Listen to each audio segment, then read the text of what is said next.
imagines, tu te dis, c'est comme si je n'étais pas de cette famille. Mais tu n'étais pas de cette famille. C'est Dieu qui t'a donné la valeur. Amen. Ce sont ces choses qui doivent nous attacher à Dieu. Amen. Qu'il vente, qu'il neige, qu'il fasse chaud. Amen. Nous nous attacherons à servir l'Éternel. Amen. Josué a vu comment ils ont souffert. Comment on le fouettait en Égypte. Il a vu comment Dieu a fendu la mer Rouge. Amen. Il a vu comment tout le monde a tremblé quand les espions ont fait le rapport de fils d'Anak. Josué et Caleb sont restés fidèles. Ils ont dit si l'Éternel nous est favorable, amen, nous le vaincrons.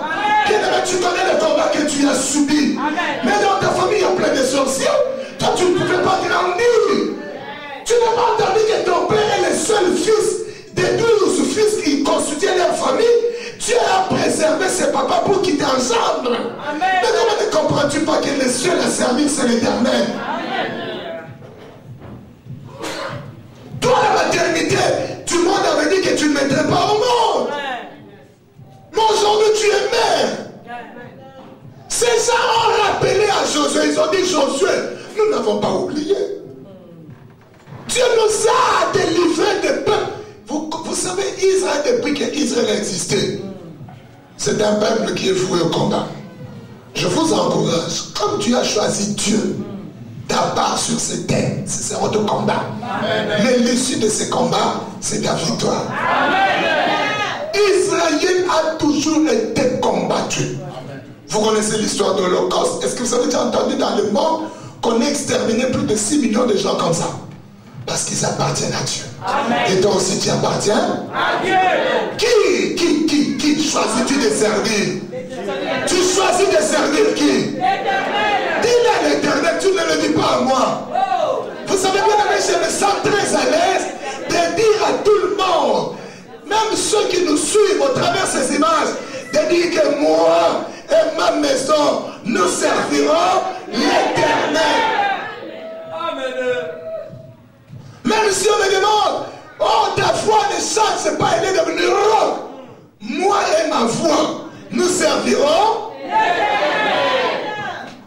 Il y a quelqu'un qui me disait, pasteur, tu ne dors pas, tu risques d'avoir mal à la tête. Moi et mon sommeil, nous servirons. Il y a mes frères en ce temps-là et mes amis qui me disaient, Jésus, tu es encore trop jeune. Comment tu es allé dans moi et ma jeunesse? Nous servirons l'Éternel. Choisis aujourd'hui qui tu dois servir. Ou le boulot où tu serais viré demain, ou l'Éternel qui ne vire jamais des gens à son boulot. Amen. Choisis. Si c'est le monde, va vers le monde. Élie s'est présenté devant le peuple d'Israël. Il leur a dit, jusqu'à quand clocherez-vous de deux côtés sur Opanza? 11 années. Si le monde t'a dit, Dieu t'a dit, oh Dieu est plus puissant que le monde. 11 années. Ces peuples-là clochaient de deux côtés, tantôt plus tôt. Ils regardent chez Dieu si ça tarde dans le monde. Si ça tarde dans le monde, le sorcier qui est chez Dieu, il va te vomir. Dieu est oui et amen. Et amen. Amen. Il n'y a pas oui, non. Non, il va te vomir. Est-ce que tu comprends dans toi, en toi plutôt, il y a la soif d'appartenir à l'Éternel qui monte? Amen. Il y a la soif d'appartenir à l'Éternel qui monte? Amen. Est-ce que tes pensées sont en train de te dire que tu dois choisir Dieu? Amen. Si en cet instant où nous sommes en train de parler, il y a un combat, cherche la délivrance. Amen. Le diable te cherche encore. Nous allons lire encore un autre passage. Josué chapitre 7.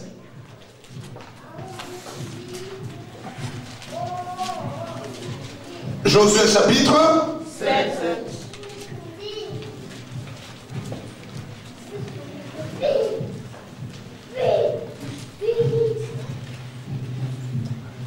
À partir du verset 10. Josué chapitre 7, à partir du verset 10, nous descendons. Vous y êtes? Amen. L'Éternel dit à Josué, lève-toi.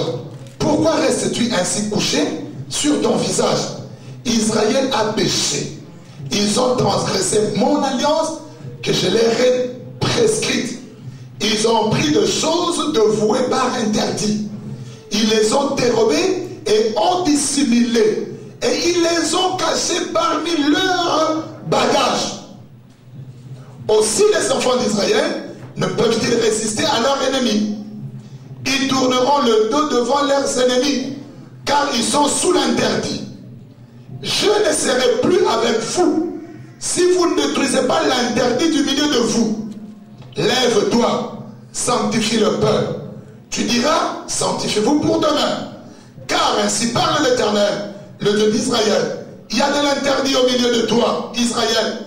Tu ne pourras résister à tes ennemis jusqu'à ce que vous ayez ôté l'interdit du milieu de vous.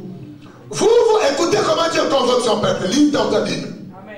Vous vous approcherez le matin. Vous vous approcherez quand? Le matin. Nous, le Seigneur nous a appelés le soir. Amen.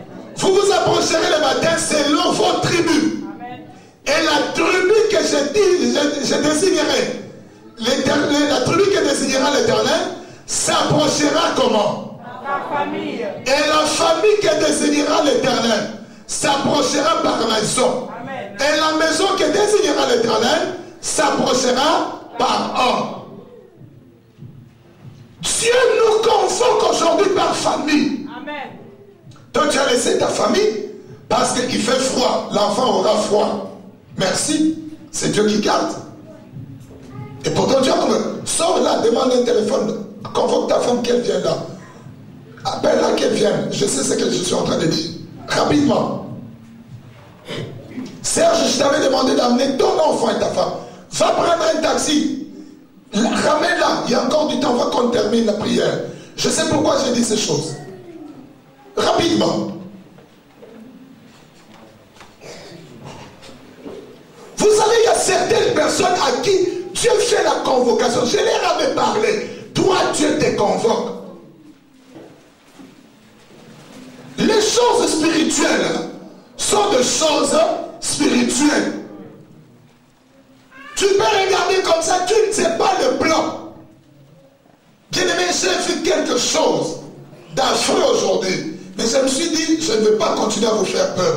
Je priais. J'étais assis là au devant de la chaise sur laquelle je me mets là.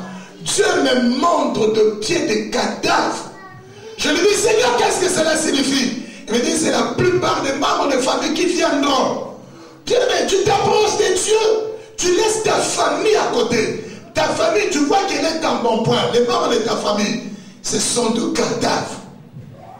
Si Dieu pouvait nous ouvrir tous les cieux spirituels, vous comprendrez. Et j'ai dit à l'Éternel Dieu, si tu m'as montré, donne-moi aussi le pouvoir de ressusciter ces cadavres. J'ai commencé à toucher, à presser les pieds. C'était congelé parce que c'était dans une sorte d'une mort. J'ai arrêté le fonctionnement de la mort. J'ai commencé à invoquer l'Esprit de Dieu pour que l'Esprit vienne dans ces cadavres. Allez dans Ézéchiel 37, la Bible dit quoi? Ce sont des ossements desséchés. La plupart des membres de nos familles sont des ossements desséchés. Voilà pourquoi aujourd'hui Dieu nous a convoqués en famille. Amen. Chacun devrait tout faire, même entrer en jeûne, même les prendre en les suppliant, en leur disant, je te donnerai quelque chose. Viens parce que l'Éternel Dieu te convoque. Toi tu dis que maman n'accepte pas, elle va garder les enfants de ma soeur. Mais tu ne sais pas ce que le diable prépare contre ta maman.